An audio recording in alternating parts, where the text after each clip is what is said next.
my God. Ow. Excuse me. Are you getting some bling from this ring? It's blinding me. Oh my gosh. I can't. I don't think I can work in these conditions. What happened?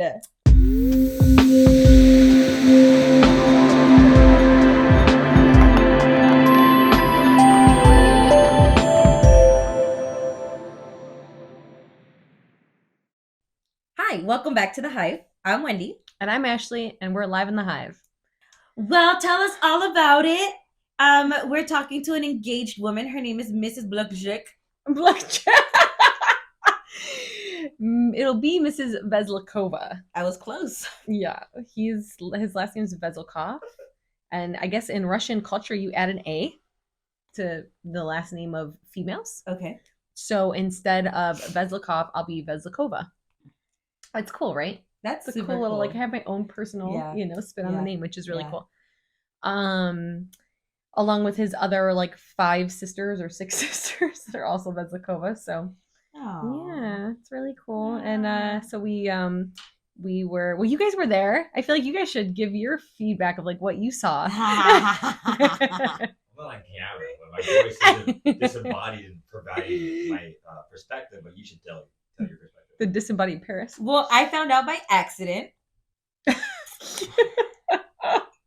Am I salty? A little bit, but it's okay. Teach their own. Niko, she's coming for you. No, it's I think it was really, really cool. All the work that he put into it. Yeah. And it's your guys' life, and pre-Wendy would have been like, oh fuck no, but now I had an oh fuck no moment, and I allow myself those pre-Wendy moments where it's like, okay, go ahead and freak out, because I'm not gonna not feel. But then I was like, you know what, this is your journey, this is his journey. I'm gonna be involved in everything else. Yeah. So we'll let him keep this one. You're right, because she is gonna be one of the 2 maid of honors. So matron of honor, maid of honor, maid of honor, maid of honor. And is that because Nolani was like, I'm a matron of honor? Yeah, I was because she's married. Because she's married. Yeah, that's why you're a matron of honor. Okay. And so then,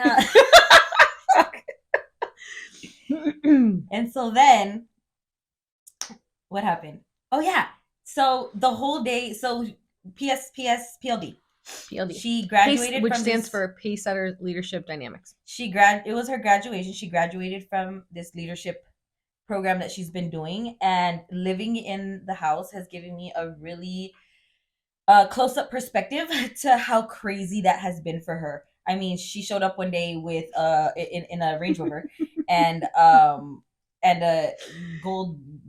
gold all over and some Ferragamos, and then it's like, yeah, it's part of my, and I'm like, oh, okay. And then the next day, it's 7 a.m, and she doesn't wake up early, but it's way before she's supposed to be waking up, and she is yelling in her room, and I'm like, oh, okay. It's I mean, I'm serious. It was hard.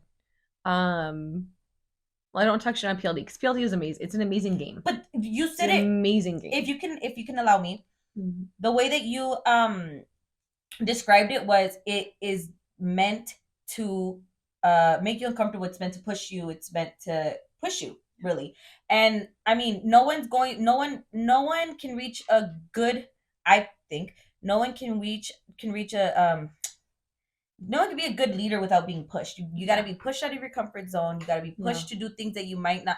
I mean, just, even in a supervisory role, sometimes you got to make really uncomfortable decisions that that is going to benefit not one person, but the whole team. Right. And I think that that's something that you were doing, where it's like, she told me a little bit about her coach, just, very quickly, your coach will call you out. You had to talk to your coach every single morning.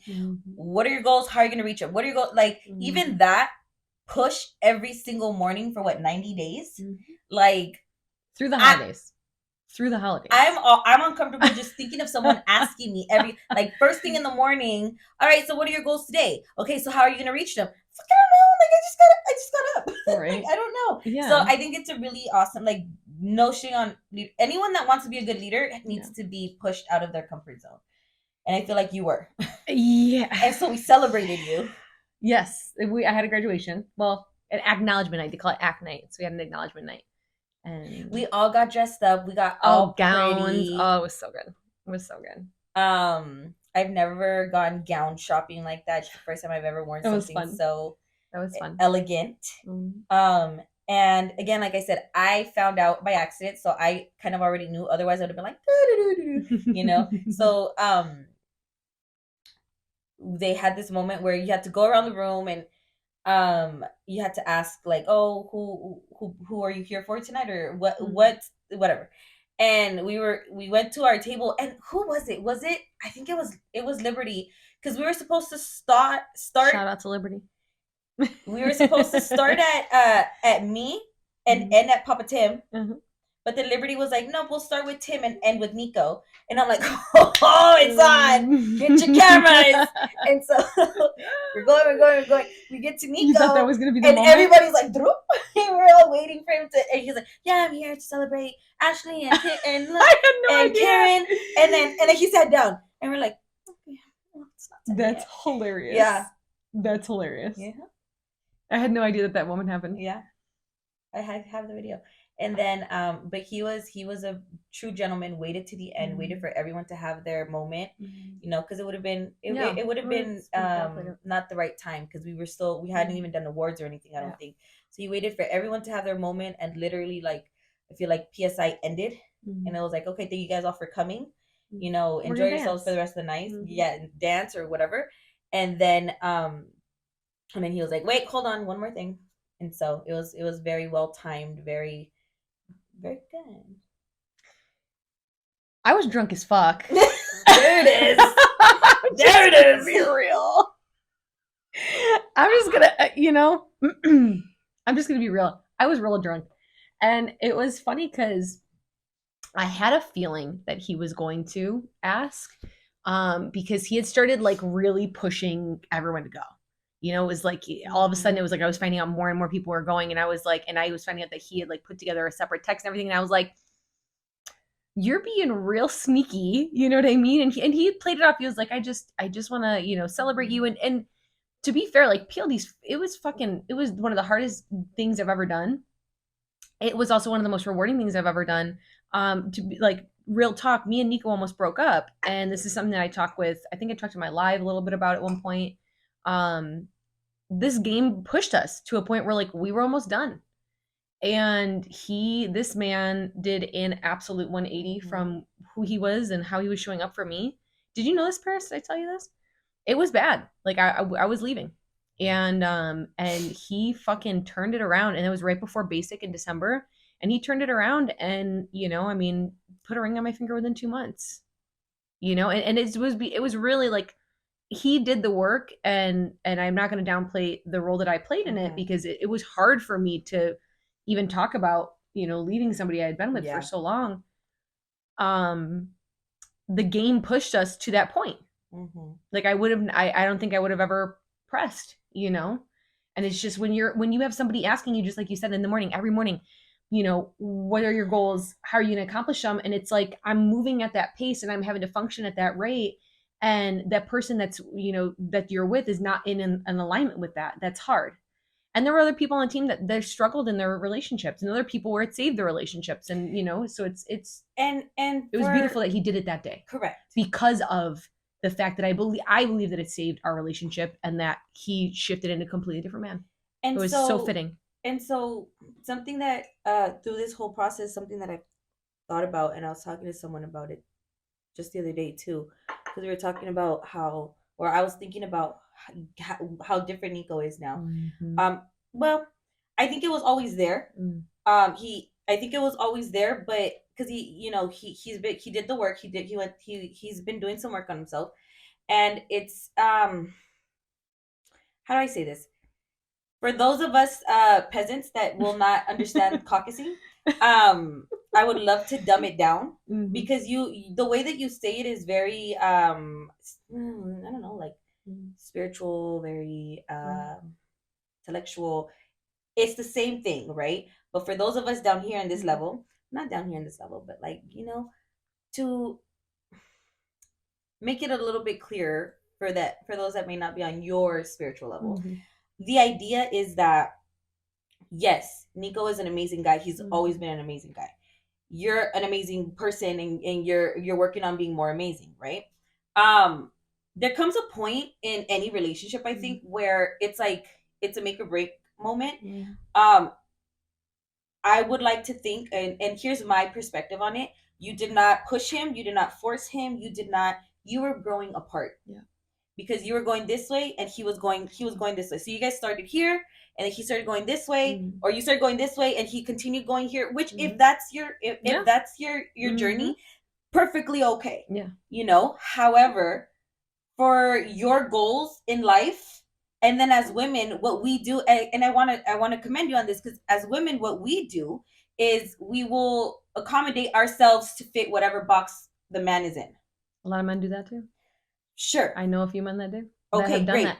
And it's in, I think the point is that I think society as a whole, and I think what we've been taught is that like you just got to stick it out. Like and it's so funny we have cliches on here, like sayings. Like there's the saying that like nothing ever good comes without hard work. Like yes, a lot of good things come without hard work. Love comes without hard work. Like there's a lot of this belief that like we have to like sacrifice. You know what I mean? Like in order to like stay in the relationship. And Yes. it's like fit yourself into it, and like no love is going to be perfect, or and no even like in relationship's it gonna be perfect. culturally, That too. whereas where like especially in like Hispanic culture, women are supposed to, or even Christian culture, a lot of people will refer to the Bible, and talk about how the Bible says blah blah blah, where it's like, and to me it takes the voice from a woman, and I'm not like fuck men or anything like that. Like that's not what I'm like. That's not where I'm going with this. In this particular example, I think it's really awesome that you decided, you know what? If this isn't working, if it's not working, it's not working. Yeah. As opposed to, because you knew what you were doing with yourself. Yeah. And you knew, and he could have been great in his own way, right? It just wasn't, and you use the word in alignment, right? So it's like, again, you guys were going this way and then you started going this way. Yeah. And he could have kept going this way, or decide, hey, going this way isn't a bad thing. I actually do want to do this with her. Sure. Or and no, you know what? It's not for me. I'm gonna keep going this way. Let's go our separate ways. Because a lot of times what we see people do is go this way, and then we get to the end of the road here, and there's no coming back. And then this is why we have so many failed marriages, because I've already had a failed marriage, so I think there's that piece of it too, where it's like there's a piece of with any relationship where you are gonna there's the thing that brings you together, right? So there's something that brings you together. There's a connectiveness that brings you together. There's a relationship, an idea, a hobby, whatever it is. Jobs, for some people it's jobs. Things bring you together, right? And you have these commonalities with people, and those commonalities don't all the time last the test of time. So I use the example of me and my ex-husband. We both came together through athletics. We were both big athletes. We both played at a very high level athletically. So when I started to see our relationship start to fracture was really when he was no longer a part of athletics, and I saw him stepping away from soccer. And I mean, he couldn't even watch a game, and I'm still over here, still coaching. I'm still, teaching. I'm still a part of that culture. I'm still running my own volleyball club, and I'm doing all of that. And that was the first real fracture, because it was like, well, who was he going to become in this journey, right? And I think that that's really what was happening with me and Niko, is that I was stepping into this leadership role, and I have been for years, of leading people, of life coaching, of really like stepping into my power, of believing that I can do what I'm doing, because I mean, there's imposter syndrome, a whole separate piece, but there's this piece of like, can I really tell other adults what's best for them? 33-year-old me, like, does that really fit? Will people listen to me? Is that my place? Is that like my role? Like, right. So there's all these pieces of it where it's like, I'm really stepping into that leadership role. And because I am doing that, I deserve and need to be with a leader.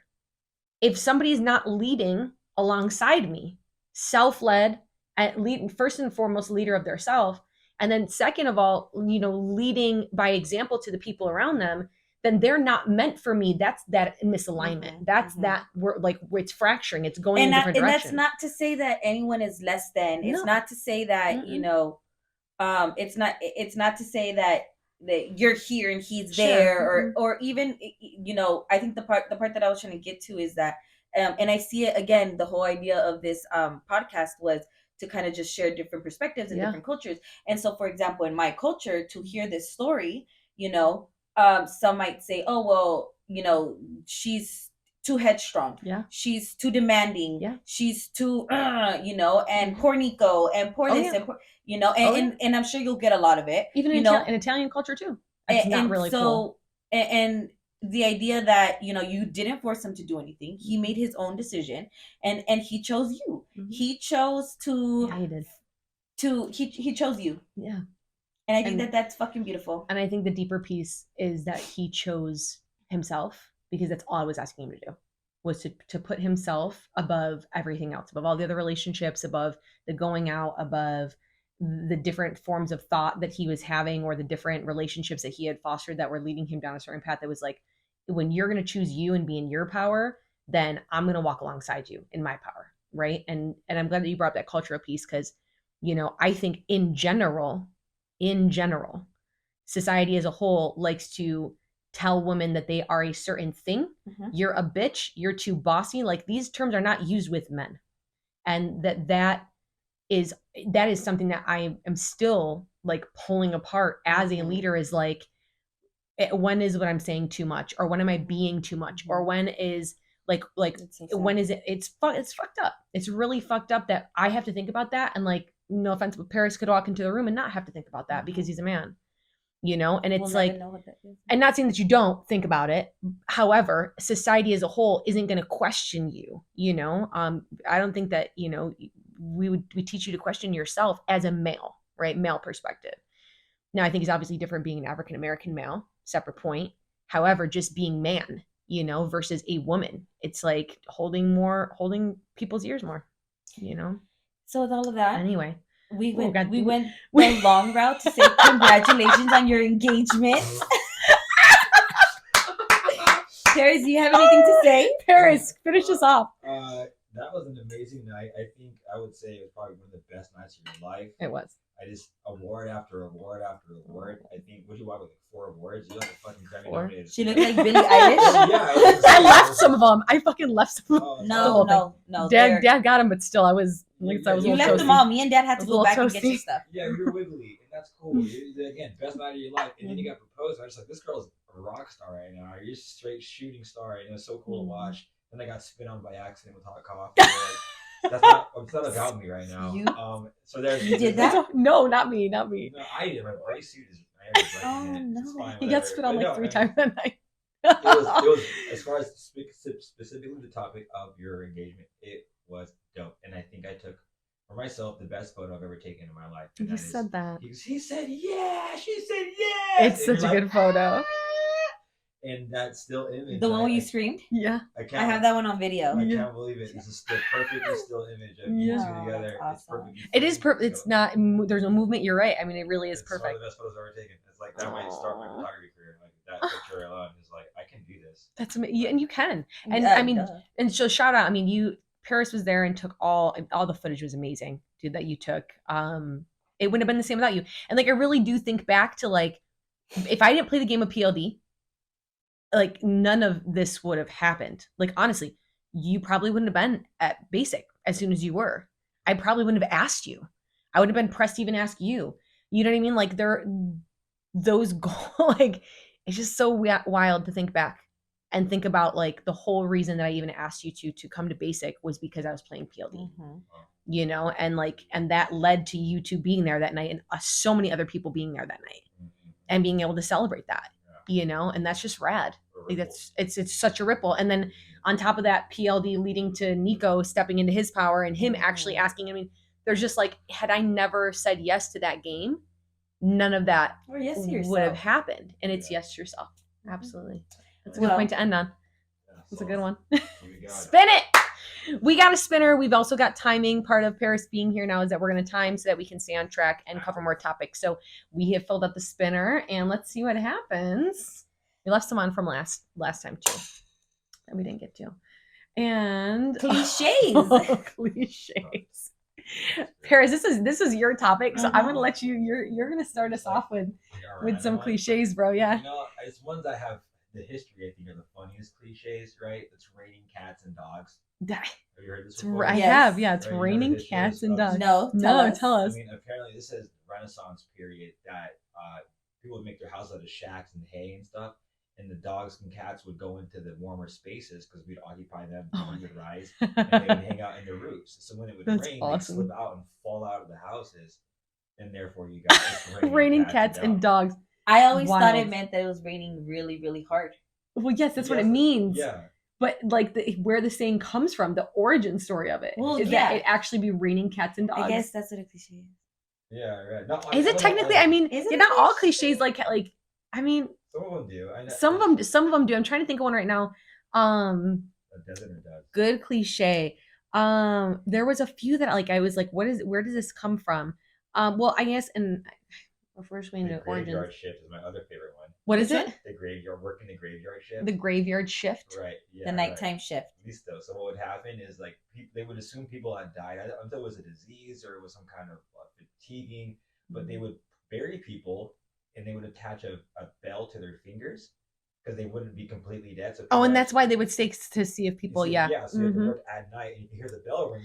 That was during it was tuberculosis, right? Is that what it was? I think it was tuberculosis because people would, they would seem like they would pass, but their heart rate would slow too much. Yeah, they were like, fatigue, faint, or something like, oh, this person's dead, so they buried them, and like they would be alive, and so they started. Yeah, they start moving their finger, and some guy would work the graveyard shift to make sure no one's actually buried alive. Oh shit!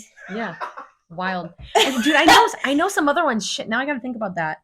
Okay, it's gonna drive me nuts. It's not a cliche. Give me a cliche. But like, for example, Ring Around the Rosies, right? Isn't that about like some illness or something? Plague. The bubonic plague. Yeah, you didn't know that? I mean, we had the little kids sing it. Right? Ring around the pocket full of posies, Ashes. Oh my god, we all fall down. That's fucking dark and morbid. The one that you're talking about, I want you guys to kick off on. That was nothing worth having comes easy. Yeah, that's what you were saying, and I think that's a good platform. Nothing worth having comes easy. There's also like the hard work pays off. There's some like hard work pays off and stuff like that, which I think hard work pays off is a little different than nothing worth having comes easy, which money. So, and actually it's interesting. I wish money came easy. I would have it. Well, so let's talk about that because let's say that you actually believe, and I think a lot of people in our society believe that you have to suffer to succeed.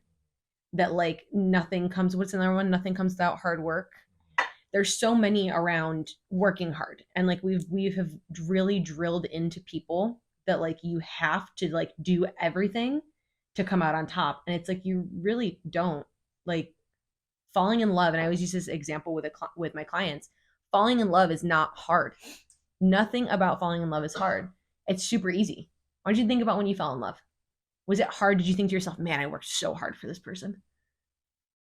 How did you work so hard for Niko? No, when I fell in love with Niko, absolutely not. I did not work hard for Niko. But then the process of.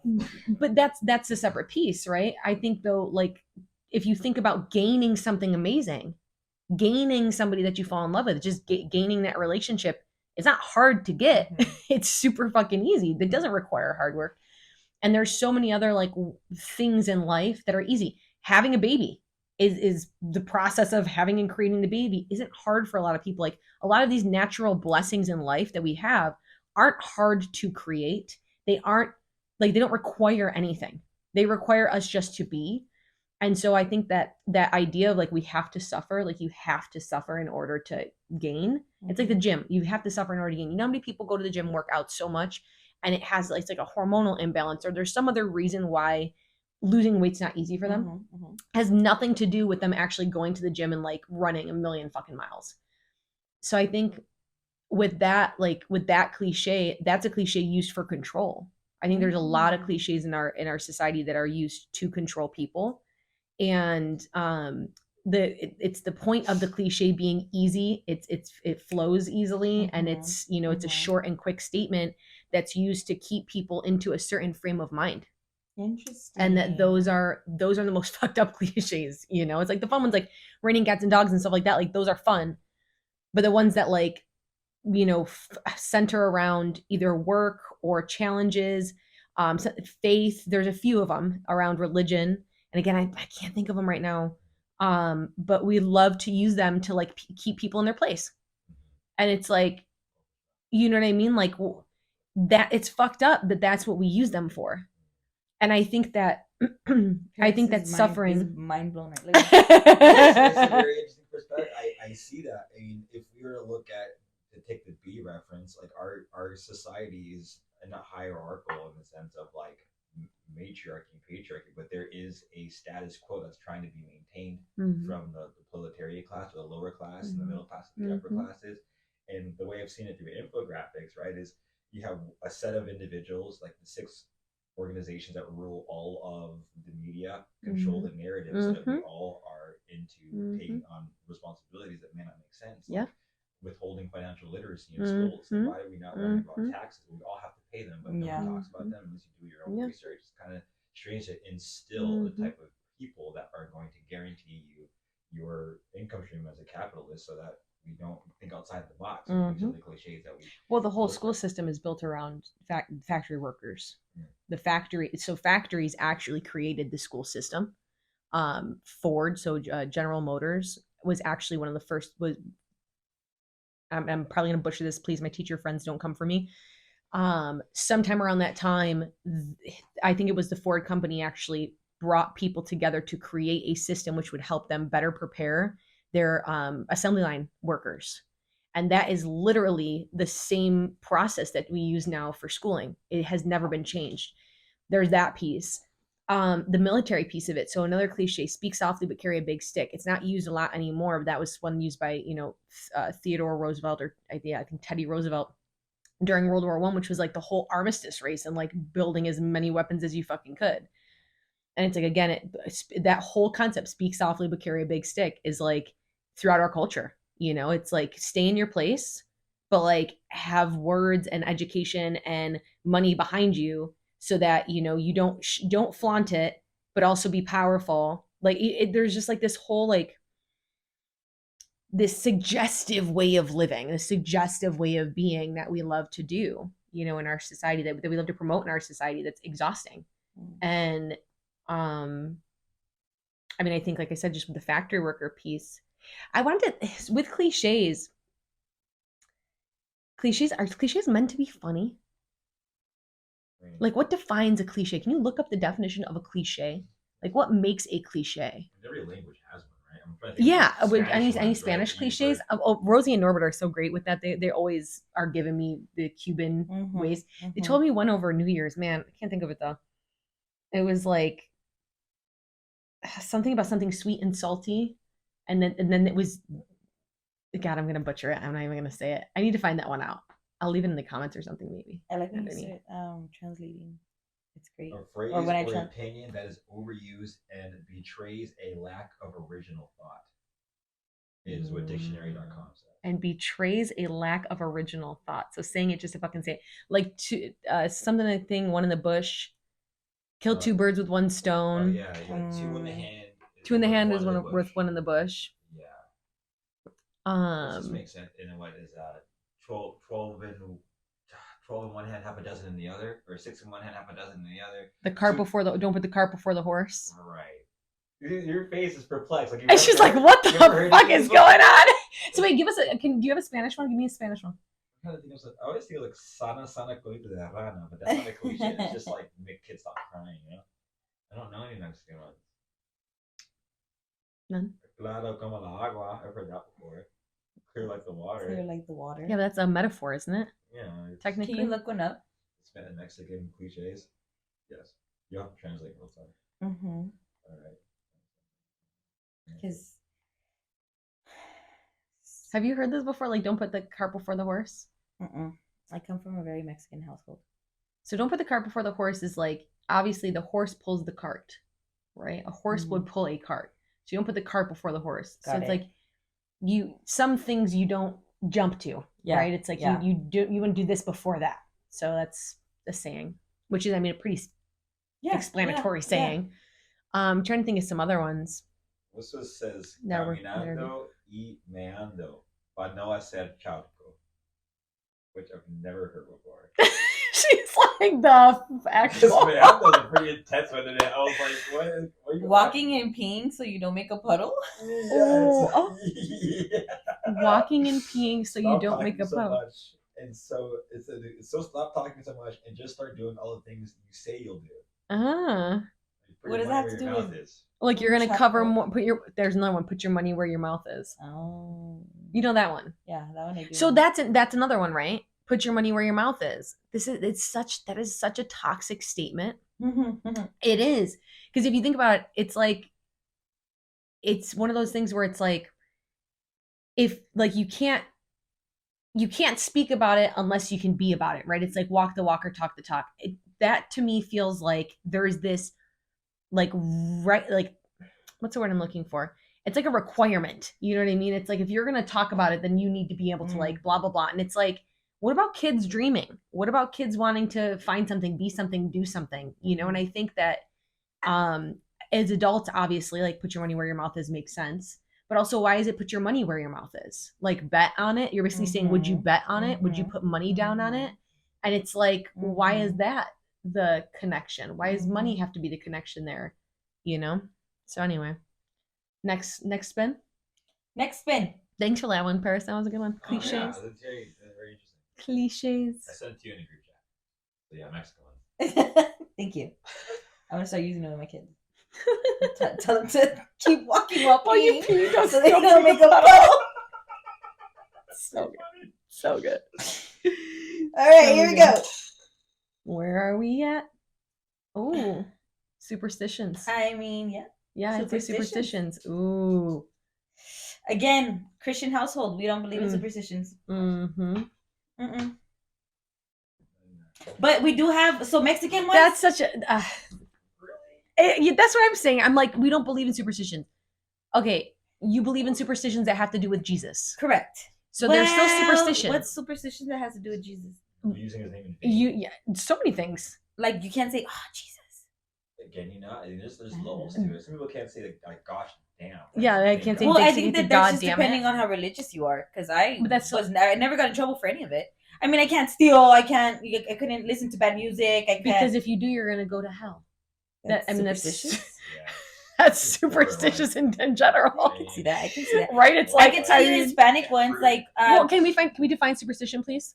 Oh. Go ahead. So for example, in our culture, you can't if you're sweeping and you sweep somebody's feet, it means they'll never get married. Que no te barran los pies. You can't put your bag on the floor because then you'll be poor forever or something like that. That one I have for sure. Well, I know people. When I first started coming out here, because I don't really wear purses, a few people were like, "Don't put that on the floor," and I was like, "It's my fucking do whatever the fuck I want. Do whatever the fuck put this purse on the floor if I want to." You know what I mean? But I mean, obviously, why would like? Yeah. It's also like the one with the broom always gets me. Like I always make it a point to like barrer my own feet. Like let me just get these feet real quick. You said look up Christian superstition. Just what is the definition of superstition? Yeah, because there. I mean, like I said, even the idea of like if you do something, you're gonna go to hell. It's like it's the same concept of if I don't put my socks on the right way before I played a volleyball game, I would lose the game.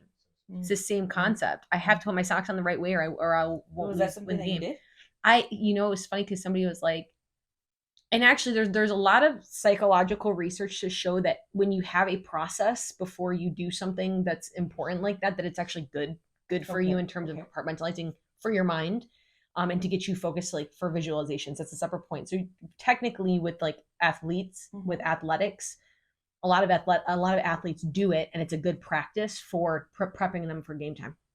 Separate point. But what I realized is that I actually always did, because somebody asked me, I was in a class or something in college, and they were like, well, what's your superstition, or what's your practice? And it was like, oh, I do put like my left sock on before my right sock, and then I tie my right shoe and then my left shoe. And I never even realized that was the process, And I would go out, I would break the process sometimes. However, it was like, if I really was paying attention to what I did, it's like showers. You have your habits in the shower, right? So there's like you wash something first, you shave first, you do your, shampoo, conditioner. Everybody's got a process, right? So what is superstition, Paris? The superstition based on Merriam-Webster is a belief or practice resulting from ignorance, fear of the unknown, or trust in magic. Fear of the unknown or trust in magic. A belief or practice. If I don't pray, I'm gonna go to hell. Fear of the unknown. So it's like, so it's interesting because there's that like, well, Christians don't have superstition. It's like well, that's what they're superstition told. has a magic connotation to it. Like if you don't do this, the witches are gonna come get you, or whatever. With the what's it called? With the salt. But if I don't drink the wine that is the blood of Christ, I don't get forgiven. That, or you can't drink the blood of Christ if you've sinned. You know, like it's still the same shit. I see it. It's still magic. You know what I mean? We're still believing in supernatural being. Yeah. Superstitious. Yeah. Which is interesting. Anyways, any other superstition? Well, so did you have one? Okay, so you know what I learned. So Italians wear an Italian horn. I don't have mine. It was stolen in college, which is a big fucking thing for my dad. So every Italian, and I shouldn't say every Italian, many Italians get what's called an Italian horn. Little gold horn. You know what I'm talking about? It's a straight horn. You've seen it on some people. I believe you. It's like it's like a bugle, but straight. And so it's just like this little, like a shell almost. And so you get your Italian horn when you turn 13 or 16. I don't fucking know. So anyways, I was given mine, right? Did I ever give you another one? No, because like that's the one that you get. And so that one is supposed to protect you from the Malyuk, which is like this this whole fucking thing, girl. And again, don't come for me if you're actually Italian from Italy. Like this is the belief that my family had. Is there's Malyuk, which Malyuk is like when you say, oh, that baby's so pretty, or like when you point at someone, it's like you sent like envy. In Spanish, wouldn't it be like el mal ojo or something like that? Which is close. Right? You have it in like that blue. This one I carry on my foot, like a little all-seeing eye. Yeah. Oh, like a hamsa? No, hamsa is the hand, but inside the nadar is inside. Yeah. It's like you stop people's envy, right? That way. And so in Mexican culture, you put the little bracelet on the little kid, but I believe that's what it's called. Yeah, maloco or something. Something like which that. Which is interesting that you're saying moloko because I'm saying the Malyuk. Like those are, it's a very similar, version. So we had that superstition. I know that's one of them, and then obviously all the superstitions that go with Christianity. It was interesting though, because when you said superstition, I was thinking of superstition for athletes and for athletics, because people fucking now in today's culture go crazy for that shit. I've got to wear my certain jersey on certain day. I've got to sit in my same spot for the football game or for the soccer game, or I've, you know what I mean? Weren't the Bills doing that one thing where they were sacrificing people to the pit? That was what was claimed. Like they had like 4 people. Well, they started a winning streak. So somebody would sacrifice themselves. Girl, they talked to the yes. This is on, like, did you find this? Did you see this on Facebook? Yes, girl. It was all over the place. I sent it to you. I know you did. I laughed because I thought it was a joke. No, it's true. It was like 4 people. So the Bills are building a new stadium. Can you look this up too, Paris? Can you check on this? No. The Bills fact checking. The Bills were. I saw people saying it. I don't think it was real. I think it was a. They said that the hospital. They talked to some hospital. Like, we've had 4 people come in here. with all having claimed to have been thrown. Let's go Bills Mafia. They're just fucking, just making me proud, making all of us proud. Sacrificing themselves in the new stadium. Yeah, the new stadium, like they had like this like empty pit. The empty pit. Yeah, the Bills pit. Well, y'all break. It's a new stadium, girl. Yeah, but the table breaking. To be fair, the table breaking was not something that happened when I was a kid. Okay, that was newer when like they defined the mafia, and I think it was just like a matter of like how can we get drunk and fucked up and be well known, and look at you having agua. Aguamenti. I've had like 4 cups already. It says the law enforcement isn't acknowledging the rumors, but they have intensified security around the stadium. So people may conspiracy theory, a Bill's conspiracy theory. I love it. There's a lot of websites in there I can dive into, but the pit is definitely a searchable concept that has a lot of different interesting links, a lot of subreddits talking about what is the pit sacrifice. So it is a conversation and discussion, like a cliche maybe, why fucking superstition, we're just gonna sacrifice ourselves into the new stadium pit. Well, the idea was for you guys to win the Super Bowl. Well, yes, of course. Well, and when we won so many games in a row, I did read part of it because we won so many games in a row. It was like, well, if they keep, and obviously the superstition didn't fucking work, and superstitions don't generally fucking work. And I think that that's the piece of it is like, how heavy is belief? Yeah. Right? Like how powerful is belief? And as creatures of habit, we love. Some people wear the. Well, we talked about the crystals, right? Last time of like the belief is what creates the power of it, right? It's like a cross. When people wear the cross, it's not like Jesus, comes down and protects everybody that wears the cross. It's like there's a belief that he will. Or like right? when the Virgin Mary shows up in like a corn. Yeah. Mm-hmm. It's not the Virgin Mary. That superstition? Wait, what? I was like, and then I was like, toast or something like that? Yeah. Right? I've heard this. Wait, what? It's not superstitious. Essentially, it's like religious devoutment, right? Okay. Everyone's like, Jesus is in my toast, and they'll have like a maybe the way that bread was burned. Oh yeah. Analogous to. And so, dude, face. so here's the thing, right? So if you look at I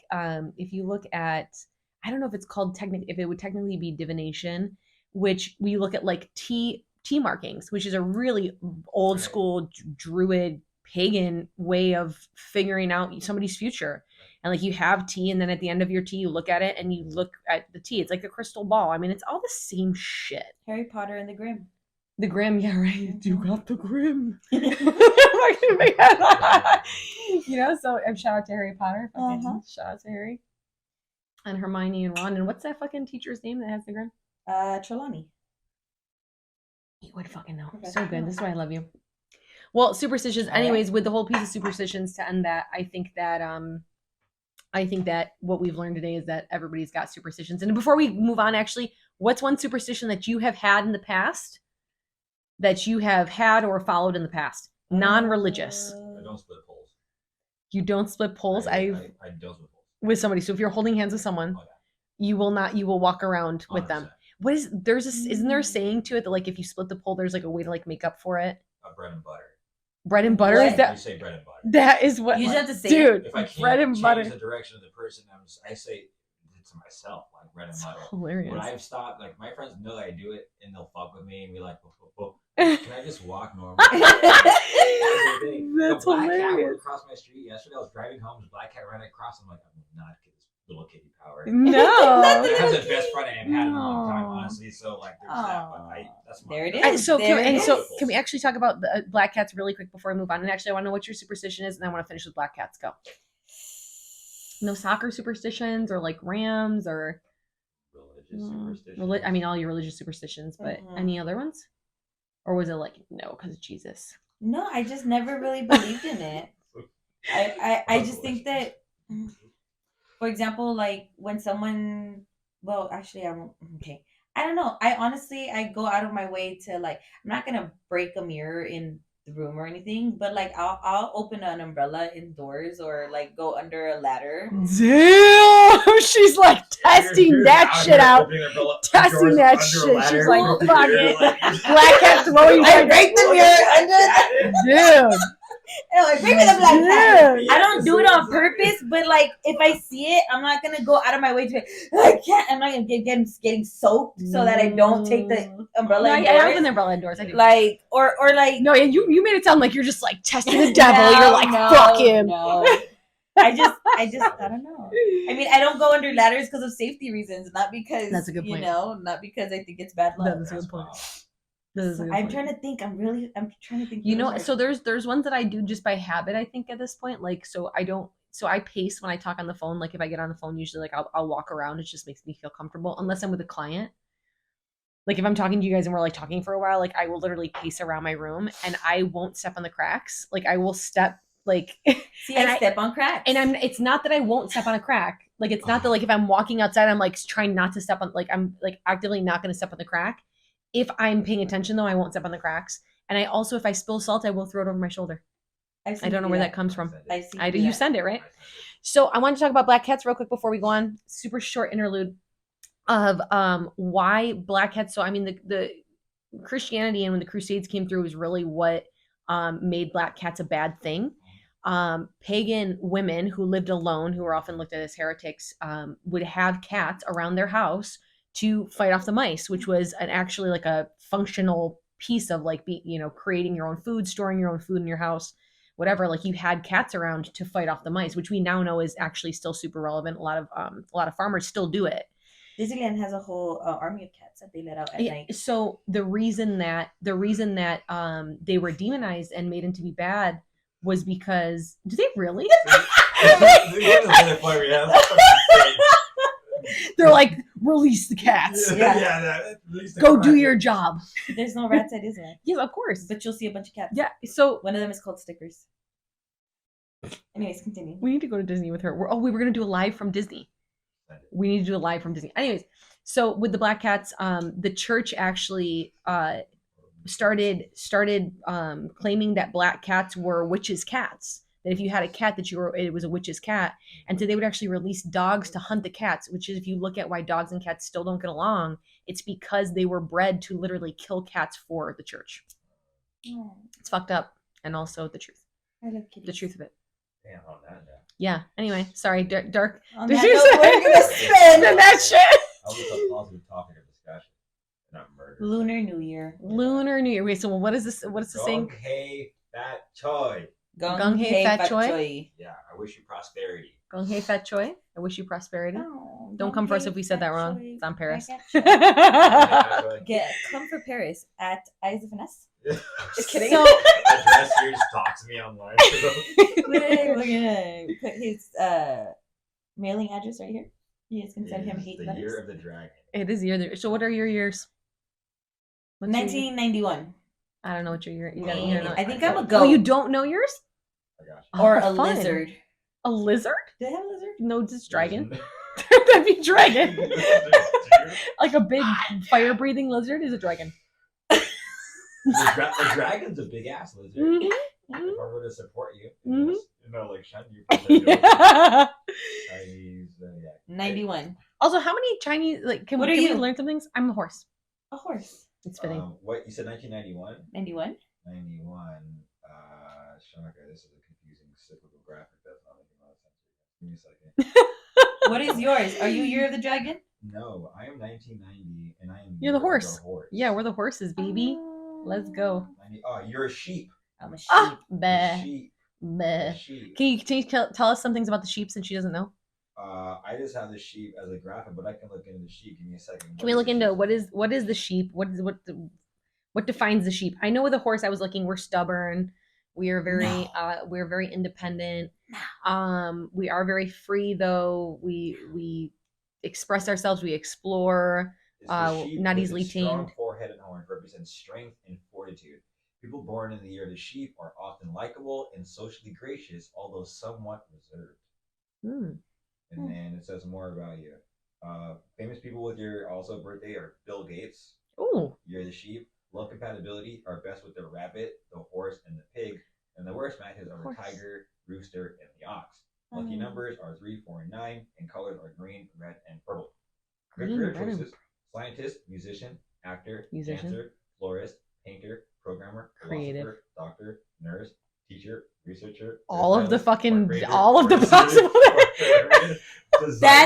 That is why I am how I am. Yeah. I'm just a little good, Yeah. very little bit good at everything. Yeah, Mediocrely good at everything. that's awesome. That was like every career ever. I was like, wait, doctor, designer, Trash can person. cat at Disneyland. Cat releaser. Cat artist. Oh my god, I'm done with you guys. So good. Cat commander. The cat commander. The cat commander. So as none of us here are Asian, Lunar New Year, what does it mean to you? To me, it means really good food at Disneyland because they have the Lunar New Year festival. To me, it was absolutely nothing because where I lived, there was like very, very, very small Asian population. So in Buffalo, yeah, I was there was in like New York. barely anyone was Asian at my school. Maybe two kids in my whole school were Asian. When I was in New York right now, we went to Chinatown. Oh, I mean, in the city, Chinatown's fucking popping. The food's amazing. Chinese food in New York is actually phenomenal. Amazing. Well, like, so even to like Asian culture, when I first moved out here, like I didn't really know what to expect of it, and now I have a lot of like Asian friends. I mean, a lot of Filipino friends. I collect Filipino women like it's my job. It's weird. Ethel, Tiff, Cass, all Filipino. John B is a Filipino. There's lots of Filipinos in our friend group. And we love them. We love them. I mean, I love them. I love their culture and I love their food. It's been really cool to learn about them, you know, because I never generally didn't like know about the food or the language, the different languages. Culture shock for you when you first came to California?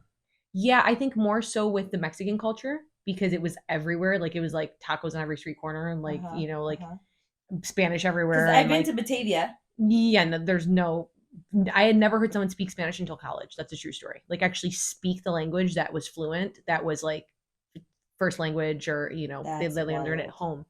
So that was a real big culture shock when I moved to New York, when I moved right outside the city. That was huge. And I just remember I had like teammates, and we had like all these cheers for volleyball, like Toma. I'd be like, hey, Toma. Have the white And I'd be pepper. like begging them to like cook for me, because it's like Puerto Rican fucking Cuban food. That food's fucking bomb.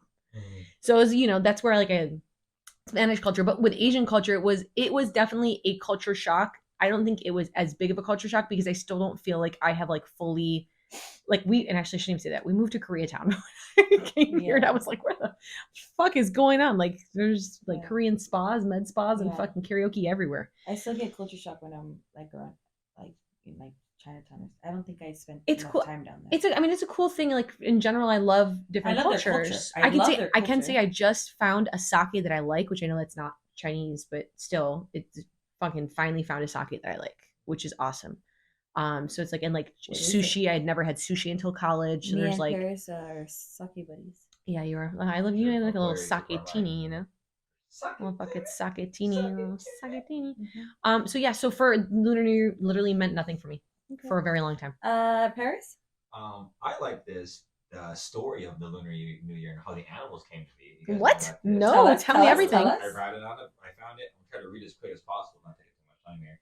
It's a very long time ago, the Jade Emperor, who ruled the heavens of China, sent a message to all the animals, asking them to come together so that he could give them each a year, which would make it easier for the people of China to keep track of time. The cat and the rat were good friends and decided to travel to meet the Jade Emperor together. When it came time to leave, however, the cat was taking a nap. The rat realizing that he would have to use all of his cunning to be not noticed by the Jade Emperor, he left friend sleeping and set off on his own. That's why there's no year named after the cat, and also why cats have hated rats ever since. When the rat arrived, the Jade Emperor welcomed him and the other animals and told them that they should all take part in his swimming race. Once again, the rat realized that he would have to be very clever if he wanted to win the race. He found the largest, strongest animal, which was the ox, and pleaded with him to let him ride on his head. The ox was kind and strong and agreed that they could swim across together. The rat traveled safely across the river with the ox on the ox's back. But just before they reached the other side, the rat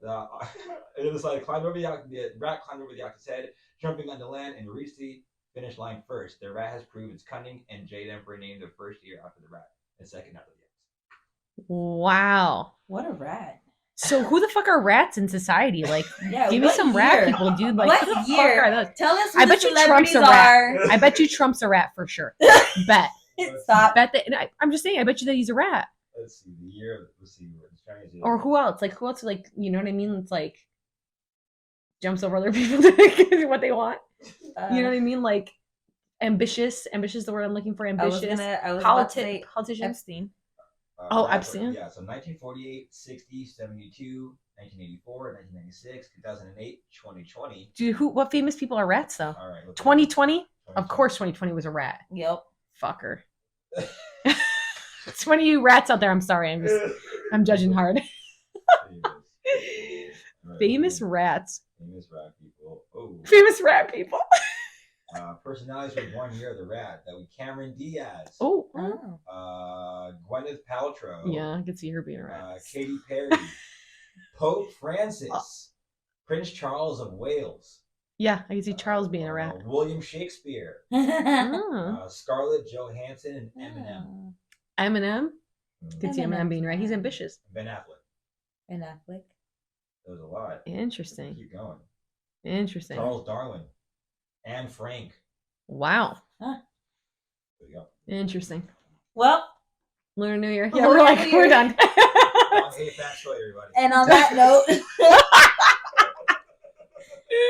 here we go. So good. How much time do we have left? Yeah, 5 minutes. All right, let's wrap 5 minutes in the session. Wow. Well, we flew. Let's see if this. Like a rat on a compass. AI. By the look in your face, I feel like you want to respin. I just want to say one thing.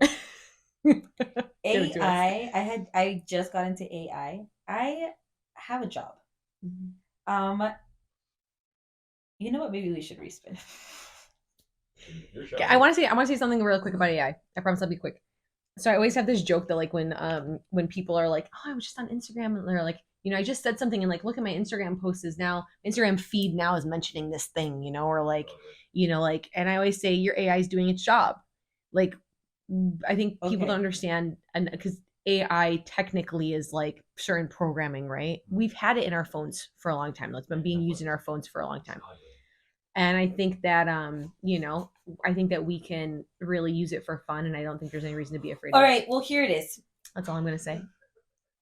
I recently was exposed to ChatGPT, which I am using to use it for everything. I didn't know how good it was. Yes, girl. So I got this assignment at an undisclosed location that I will not say. That I thought was bullshit. And you just let ChatGPT write it? And I was like, I'm not gonna fucking do this. Yes. Like, And then someone's like, just AI. And I was like, what?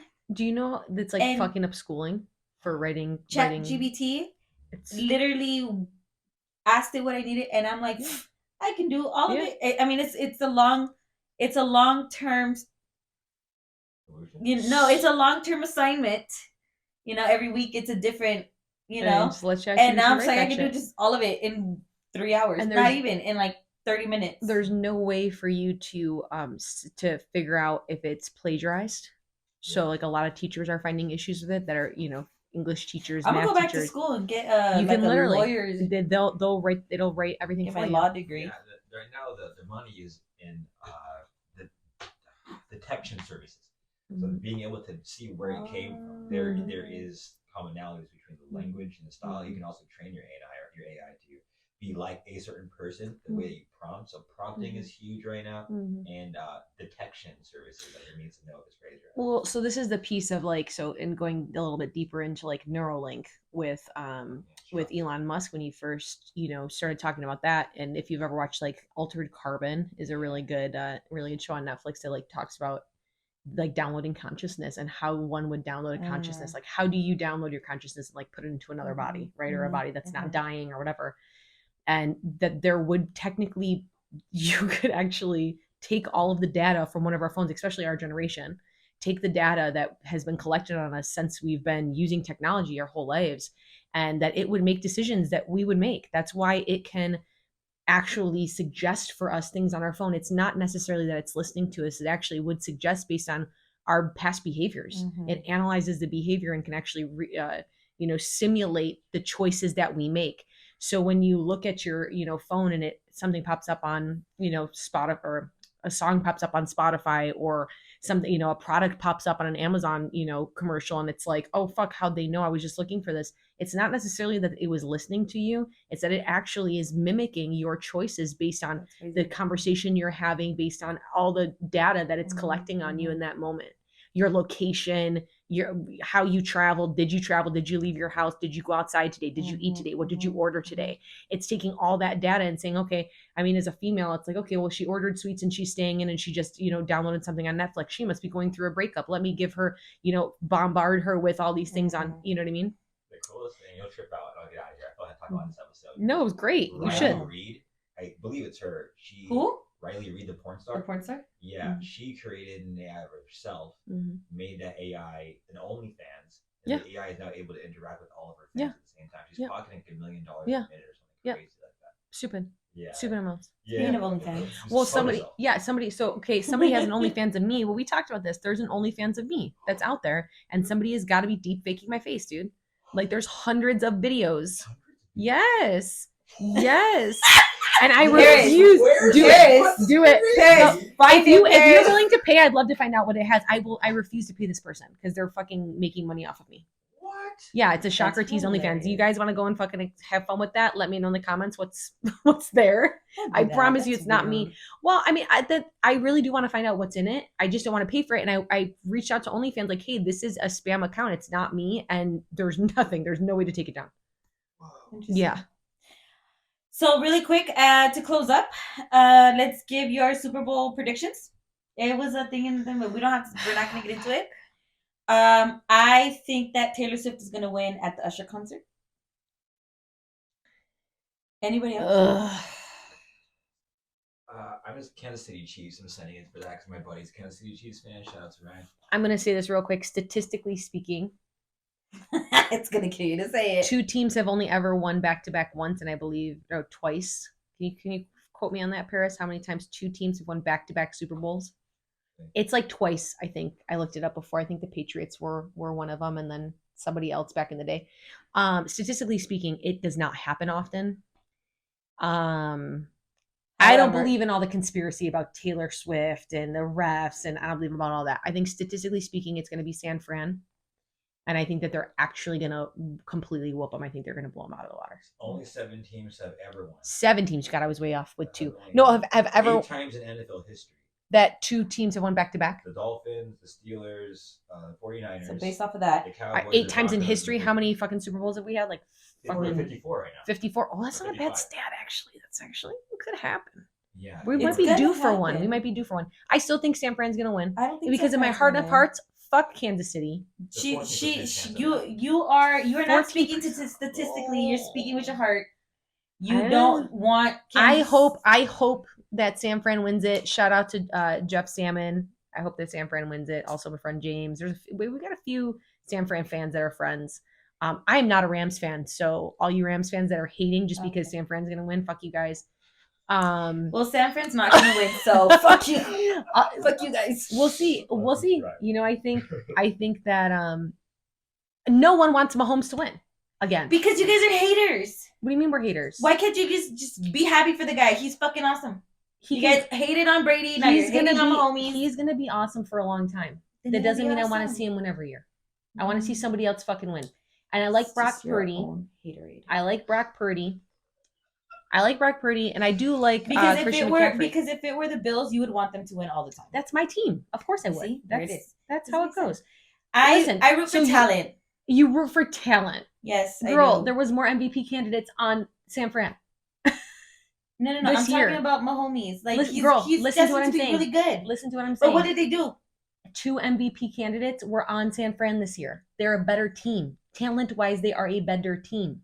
That's what I'm saying. You're not rooting for talent. You're rooting for Mahomes. Which actually, I mean, I don't hate Mahomes. Like, I really don't. I hated Brady. Brady was like fucking Darth Vader. I was like, you're fucking evil. Like, just the way that I couldn't stand Brady. I don't hate Mahomes. I don't like his wife. I think she's annoying. I think he's actually a pretty great guy, though. I think he's actually a good guy. Mm-hmm. I think he's actually a good player. Mm-hmm.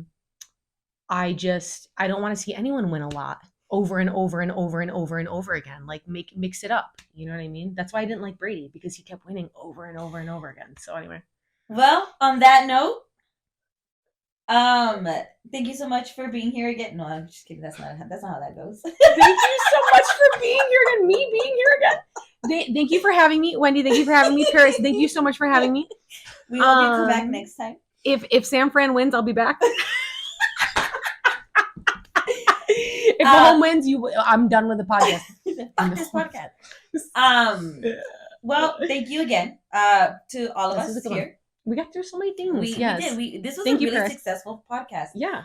With Paris here, yeah. I think that we're really going places. We are going places. And the setup was so easy this time. Yeah. Shout out for production, even though one of our lights went off. By the way, I don't know what happened. She died. Yeah. He's like, I mean, it's the end, bro. It's the end. Anyways, we love you guys. We'll see you guys next week. Thank you guys so much for watching another episode. We are getting better and better at this. I'm having more and more fun every time. Paris is amazing. He was a missing piece. He was. And so I'm really, really excited having Paris in the studio. Yeah. We gotta get a microphone. We do need to get you a microphone. I need to figure that out. We'll figure that out next time. But so follow us on all of the websites at live_in the Hive. That is our podcast. That is our podcast, live_in the Hive. You can follow us on Instagram and on TikTok, and then YouTube. Obviously, please subscribe to our channel. And then we have Ashlee. They follow you at The Clear Estate. The.clear.estate right here. Bing. Paris. Real Finesse and Isa Finesse. Real Finesse and Isa Finesse. Real Finesse and Isa Finesse. Wendy. Actually, I forgot. I didn't even shout myself out last time. I'm Wendy. You can follow me at it's Wendita, but it's Wen_D_TA. Wendy. We are on episode what? 4? This will be 4. Wild. This will be 4. This is wild. And we're very excited. Thank you guys so much for watching, and we'll see you next time. Bye, guys.